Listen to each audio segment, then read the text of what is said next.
All right. Hey, everyone. Thank you so much for joining us today. I am so excited to have you here for another episode in my Teachers Pay Teachers series, helping all of those teachers out there get their side hustles going.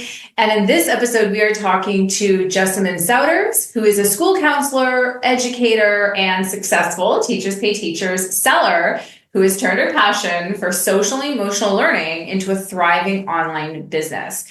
So her store is called Coconut Counselor. Definitely must check that out. We'll pop that in the show notes for sure. And Jessamyn has been creating and selling educational resources for over 8 years, which is amazing and just so fantastic. Helping teachers like you and counselors, maybe like you, support, well, I guess all teachers in a way are really counselors, support students, with all of their engaging SEL activities. And today we are diving into her journey from building a sustainable income and refining her niche to navigating the world of SEO, because I know a lot of you out there are always questioning SEO and social media marketing. And we are also going to explore her plans to grow her Instagram presence, one of her goals, optimize her products for better visibility, and share advice for educators just like you looking to start or scale their own TPT stores. So let's jump in. I'm so excited. Thank you so much for being here today, Jessamyn. Yeah, thanks for having me. I'm so excited. I know it's going to be so great. I would love for you to share what inspired you to start creating resources, and what advice would you give someone who is thinking about starting their store? Sure. So I first started creating resources 8 years ago, kind of out of a necessity in my own role as a school counselor. My first job was at a very small independent pre-K through 12 school. And I'm based in the U.S. Virgin Islands, which is a lovely place to be based. But early in my career, we experienced 2 Category 5 hurricanes back to back within a 2-week period. That was with Hurricanes Irma and Maria in 2017. So before that happened, I was a frequent buyer on Teachers Pay Teachers. But after the hurricanes, we did not have consistent power or Wi-Fi for quite some time, like 3 months or so, at least for me personally. And at my school, we had a generator power that we were operating on. So without the consistent Wi-Fi to peruse Teachers Pay Teachers for things that I wanted to use, with being able to charge my laptop with the generator power, I had PowerPoint. And so I kind of got to work on creating my own things that I needed. Some months after that, power and Wi-Fi became more consistent. And I had one teacher friend like point out to me like, hey, you've created all these things now. Why don't you post them and try to sell them? And I was really nervous initially, like kind of like, I don't know if that's for me. Like no one's going to want to buy the things that I use. And she was really insistent. And I'm so happy that she encouraged me to start posting my things.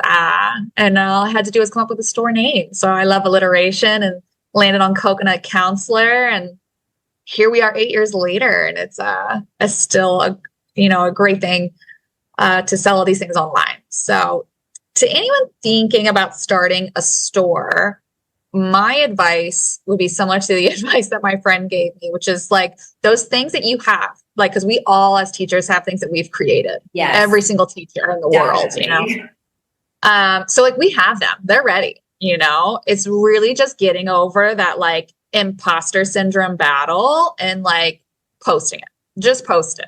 Like 1 to 3 items in your store. And I always try to be a cheerleader to other teachers who are thinking of starting Teachers Pay Teachers, because number one, all educators are underpaid, but like you've already done the work. You've already made it, why not make a little bit of money off the top from it? So if you're creating these things in your own classroom, I can guarantee you other teachers are going to want to use them in their classrooms too. And once you post those 1 to 3 things and that first like cha-ching sound comes through and you make your first sale, like I promise you, you'll be hooked and you'll want to do it more and more and more and more. My first sale, I made 30 cents and it was like the most exciting 30 cents I've ever made. And I want other people to have that feeling too.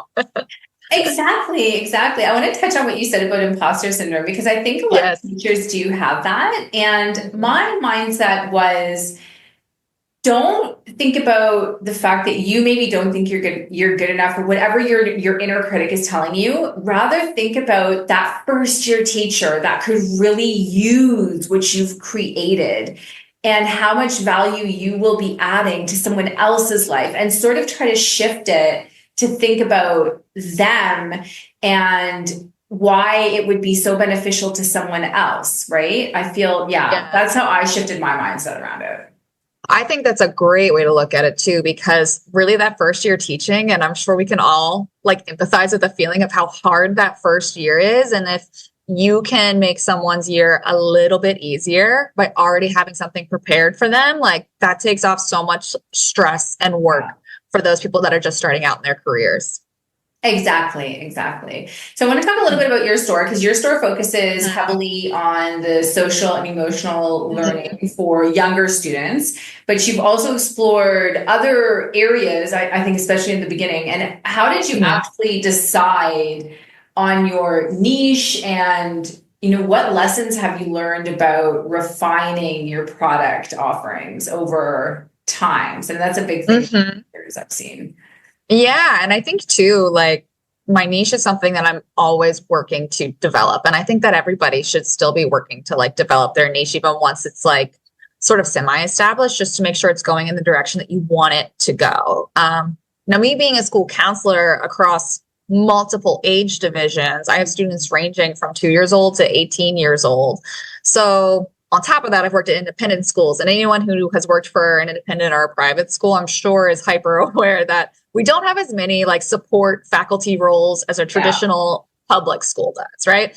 So we always, as we say, wear many hats at private schools, right? Because like how you mentioned, like teachers are counselors too, 100% believe that as well. So in my role, one of the things that I think brought me a lot of joy in my career was teaching social emotional learning lessons like in the classroom. So my store has gone like heavily in that direction, because it's just the thing that brings me the most happiness in my job personally. And I'm encouraging teachers all the time to like also do pop-up social emotional learning lessons. Like it's always good to like stop and take a break from like your standard curriculum and focus on some things that are going to make the behaviors and like mental health of your classroom feel safe and secure for your students so that they can learn better. Definitely.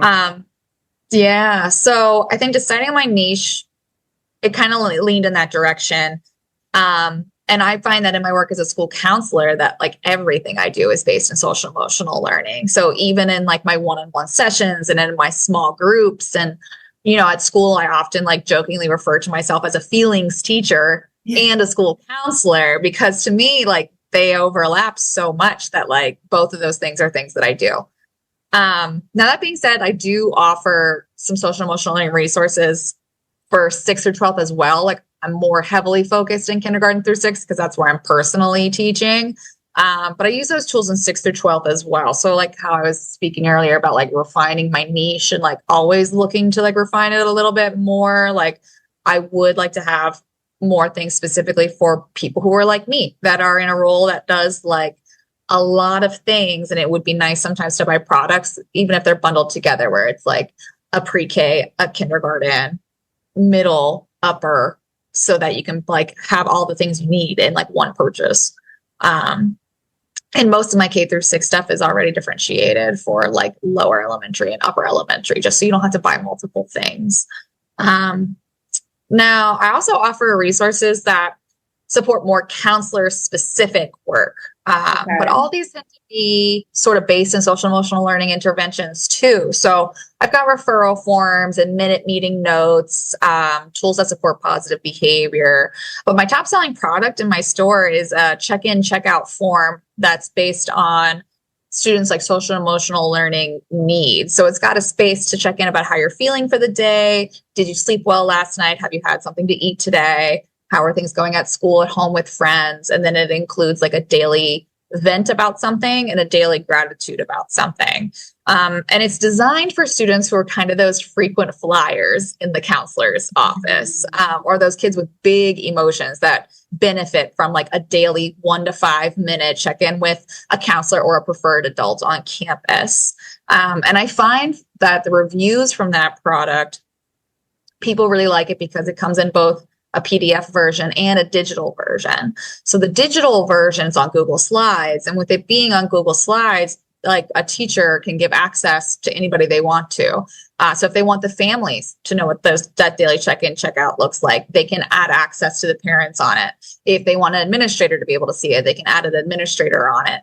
And I think the reason that teachers like that one product so much is because it solves two problems, right? It solves what does the check-in, check-out look like every day? Yeah. And two, it solves a communication problem. So you have to send so many emails in a week as a teacher, but with this, you don't have to send that email that says, oh, we had a great day today, because you can just give them access to it and they can check it whenever they want. So it solves one less thing to like put on your to-do list every week of, oh, I have to email this parent about this. Like they already have access to it. You don't have to think about it again, as long as you're doing it every day in your room. So I think that's important to keep in mind too with creating products, is like, how can they solve more than one problem? Yeah. But as time goes on, I mean, I'm still trying to hone in on my niche overall. I think right now, like my store is definitely geared towards pre-K through 12th counselors, but counselors who have a strong preference for social and emotional learning interventions and supports. I think also as time, and not as time necessarily goes on, like, but for even right now, it's already starting with AI and the fact that social and emotional learning is something that AI cannot take over, right? And as a result, if you are a teacher, focusing on the social and emotional learning of the students is actually something you need to be doing on a regular basis, because it's getting more and more difficult with students in the classroom. And I feel like your resources are just so relevant, you know, for now and the future moving forward, for sure, for teachers and for counselors. And I love that idea of the five question check-in sort of thing. That's absolutely brilliant. And I think that's an important note for teachers too.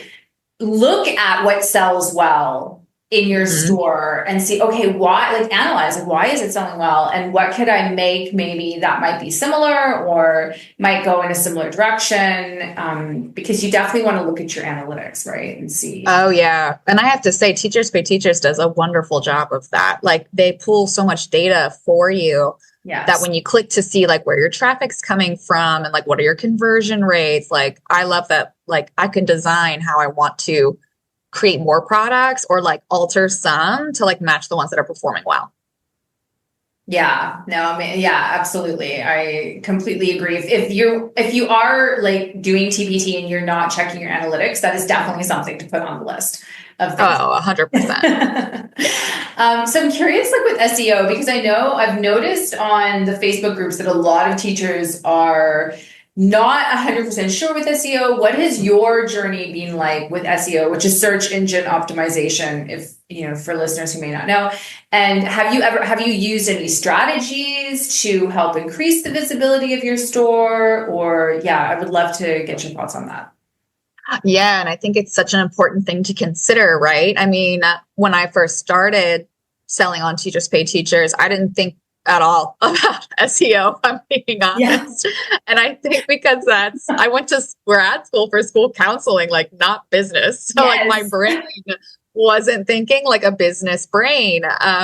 And I've learned this over time that like this is a critical piece of gaining traction to your store and getting those sales. So I really only started to be more strategic about SEO like a couple of years ago. And I'm still learning new tools and strategies all the time. Technology changes fast. So half of it is just keeping up with like the latest trends.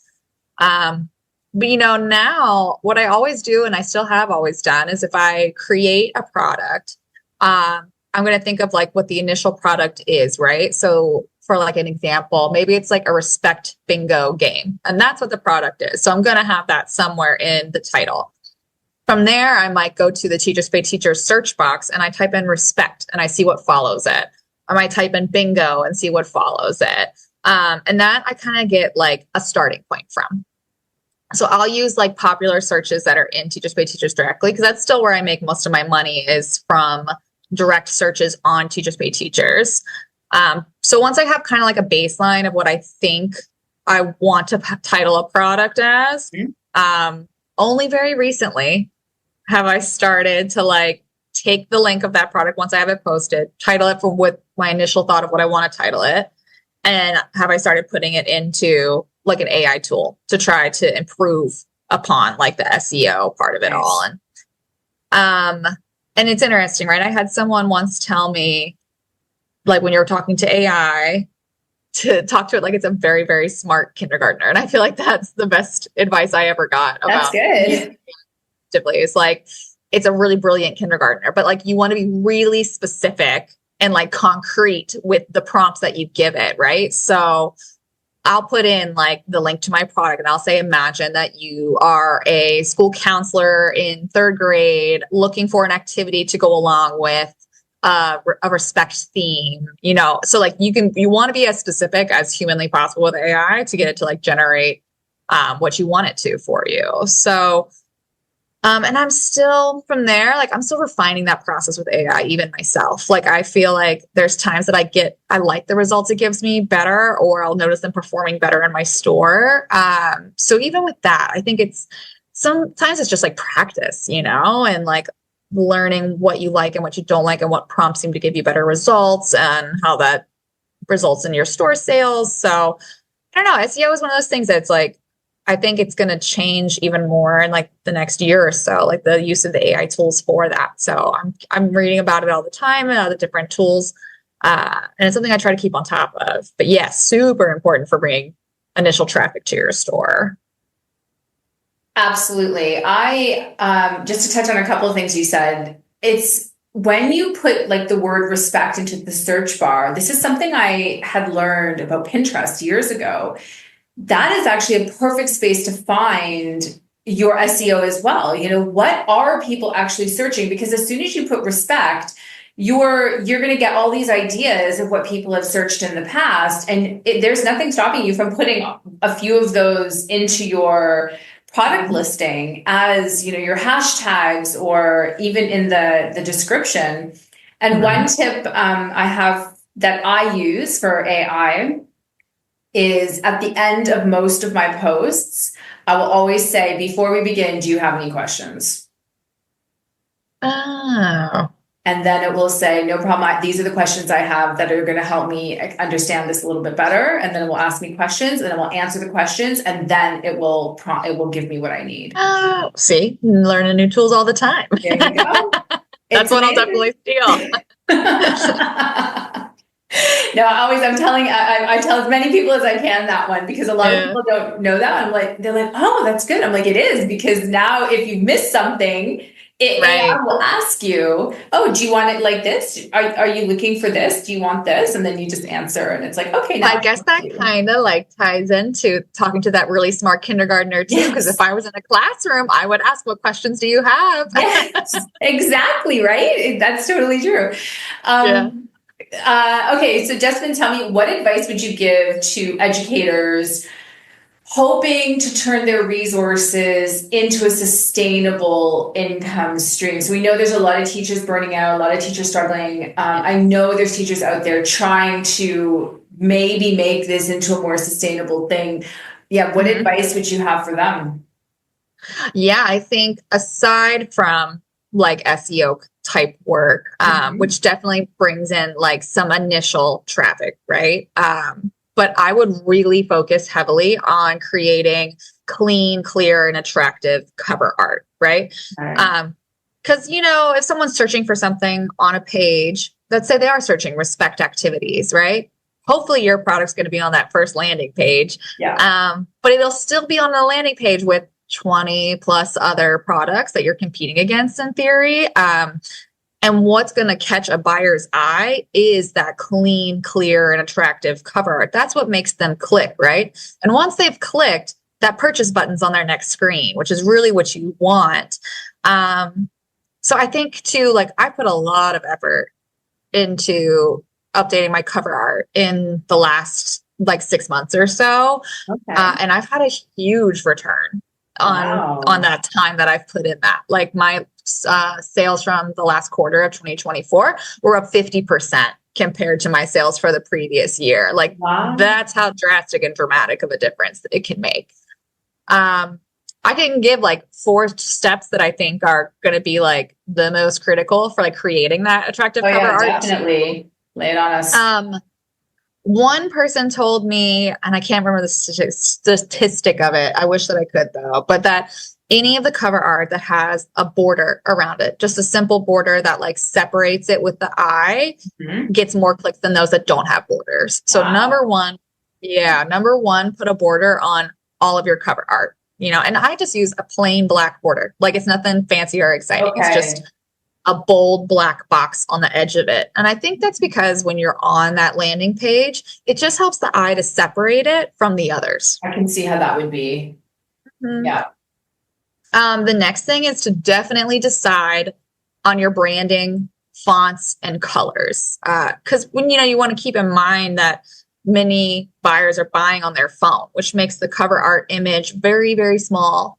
So if you're using a font that's very bold and very clear, you want them to still be able to read what it is from the cover art. So you definitely want to use fonts that are like not too artistically like swirly or creative, because when it's smaller, it's just going to be harder to read. And if you're using consistent fonts and colors, you build brand recognition, which is what's going to get you repeat buyers as well. And I think that's a huge piece of it too. If you have someone who's bought 1 or 2 things from you and they're really happy with them, the next time they go to search for something, and they might not know that they want your product for it, but when they see your brand colors and fonts pop up, they'll think, oh, I like that last 2 things I bought from this seller. So let me look at what they have. So it just brings in more buyers. Number 3, I would definitely create some kind of like mini description tagline, like underneath your title on your cover art.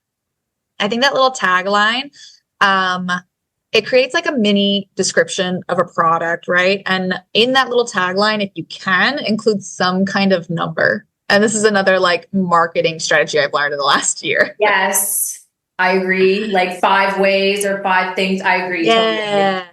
Anytime you can find a way to put a number in your little mini description, like you want to put it there, right? So like I have a lot of matching card games in my store for different topics, right? I always put like 24 matches. So you know that like there are 24 matches in this card game. So there's a lot of different, you know, ways to learn different strategies through the card game. Is it like a small group planner? How many pages is it? Right. You know, because if something's like 175 pages, I mean, I know that that's a robust planner for whatever I'm hoping to work on with it. Is it a set of worksheets? Like how many worksheets is it? How many pages? So anytime you can add a number, does it take 1 to 5 minutes to complete? Like anything that saves you time too. Like if you can add a number to it, add a number to it. And I think last but not least, when it comes to cover art, and I actually see this mistake being made a lot on Teachers Pay Teachers, is to put way too many things on the cover art image, right? So if you add, but I mean, some products do have a ton of things in them. And I think we as educators want to demonstrate, like, I just spent a month working on this product and it's got all these cool things in it and all these pages, right?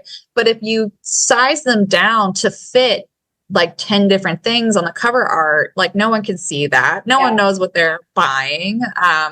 So I think it's really important to only include like 1 to like maximum 3 images on the cover art of what the product is, because you just don't want them to be like shrunk down and overlapping and overcrowded, and because it just makes it look a little messy. And you know too, like if you do want to demonstrate a million things that are inside your product, you always have your thumbnails and your preview for that too. So don't feel like the end all be all is the cover art, right? Because you want them to click. As once they click, then they have easy access to the thumbnails, the previews, and also that purchase button, which is what you want them to click on next. So the cover art is just to kind of get them to the page, to the product so that they can buy. I think that is such powerful advice, and tying that into your number, that psychology of the number. Just put the numbers on the cover art. Like you know, it's this many pages. It's going to take this many. Like if you put the numbers on, then they're going to be like, okay, this is like what I'm looking for. Let me click and read more. And then in the preview, have the pages themselves, because you're absolutely right. You can't see on that little thumbnail exactly what's going on in the pages. But if you have the key information written I feel that someone would, with like maybe one picture, I feel like someone would be much more likely to click if they could immediately see this is what this product entails. Absolutely. And I think too, like, if you're like listening and you think, oh my gosh, but I have like 200 things in my store, like where do I begin? And I mean, I had that same feeling when I started to learn more about like the science of marketing and cover art and things like that. I thought, oh gosh, how am I going to update hundreds of products for these different things? Like if you can choose one thing to work on, yes, I would say make it your cover art 100%. Excellent advice. And also if you do have 200 products, start with your bestseller, right? Like don't get overwhelmed. Start with one and then two and then three, right? Just move that needle forward 1%.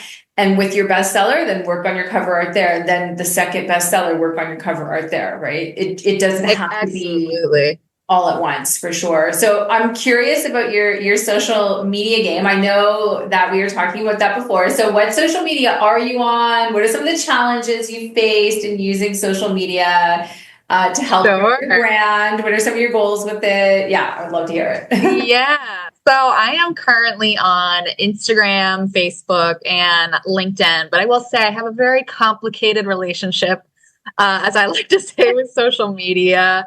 So I think it comes down to like, as a counselor, I'm like hyper aware of the mental health and effects of spending too much time on social media or just on a device in general.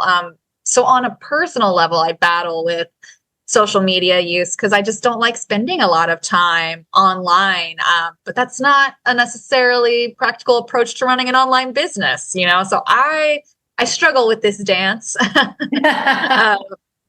of like creating my brand and promoting my store and getting traction there with also like my personal, just sort of not like distaste, I guess, from social media. So my biggest challenge overall is definitely consistency, but efficiency too. So I'm still trying to find that balance between maintaining an online presence without spending too much time online. And this has gotten somewhat easier with tools that allow me to like schedule posts, which I think is a game changer if you're someone who like wants to spend less time online, but still have an online presence. So right now I'm using this tool called Buffer, which with the free version, I can have my 3 social media sites and it allows me to pre-schedule up to 10 posts. Okay. And that's been really cool because then like last week, you know, I took a trip and while I'm away, I can still be posting, but I'm not actually taking the time while I'm away on vacation to like make that post. It's doing it for me. I've already pre-scheduled it last week.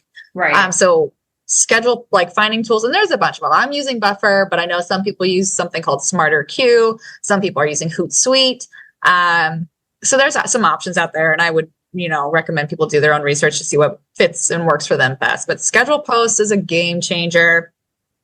And bulk creating content is something I try to do too, and there's tools for that too. You know, Canva obviously does so much for you that as long as you have like your brand colors established on something, you can just plug them in. And I love that tool. So that saves me a lot of time too. But I think like overall, like operating and leveraging social media for the growth of my sales is like my next big goal. You know, I feel like I've done a lot for like SEO and a lot for cover art and thumbnails in the last year. Like social media feels like the next big animal that I'm ready to tackle. And that's kind of my goal for this upcoming summer, heading into back to school sales season. And I find myself like learning ways to streamline content creation and engagement in a way that I'm hoping will grow my online presence in a way that, you know, correlates to my sales. Cause really that's the ultimate goal. I'm not trying to have, like, me personally anyway, like thousands of followers that are only on my Instagram and not buying things from my store. You know, like I'm trying to find a way to have the two things really connect, all while not sacrificing my me time. So 100%. I would say one piece of advice I might give you there is to follow other teachers, pay teacher stores, or like influencers, if I can call them that, right? Who are also posting their products and seeing how they do it, because then you can bookmark a piece of content and model it off of Mhm. what you want to do, right? You don't have to reinvent the wheel because everybody is out there doing it. So just go out and find people that you like who are doing it the way that you might consider doing it and being like, okay, I'm going to model this kind of post. This is great. It's really easy. You can use their hook. I mean, you can see how many people commented, that sort of thing. So something to think Oh, I about. definitely agree with that too. Like Teacher Graham is its whole own world, I feel like Yes. sometimes, and I think a good pattern to follow, and this is what I try to stick to too, but I need to get a little bit better at my consistency with it, is like a pattern of like a funny, because that gets people interested in whatever you're posting about. So you do a funny post, you do a teacher tip post, like how to organize this in your classroom or something like that. And the third one should be a product. So I try to follow that pattern generally where I'm not only posting things about things in my store, or I'm not only posting about teacher tips. Like a pattern of that will keep people engaged and coming back to see what you got going on. That's an excellent idea. So then you're adding value and people will follow you for the value and then they will be like, oh, look, she's got this amazing thing in her store. Like, I've got to check it out. So I agree with that. I think that's a great idea, like the power of three. So just some final thoughts. I'm always trying to, especially with my, when I work with teachers around their mindset, because I'm a mindset coach for teachers, I'm always trying to help them kind of stay focused on the wins of the week instead of the challenges of the week, of which we know there are often many.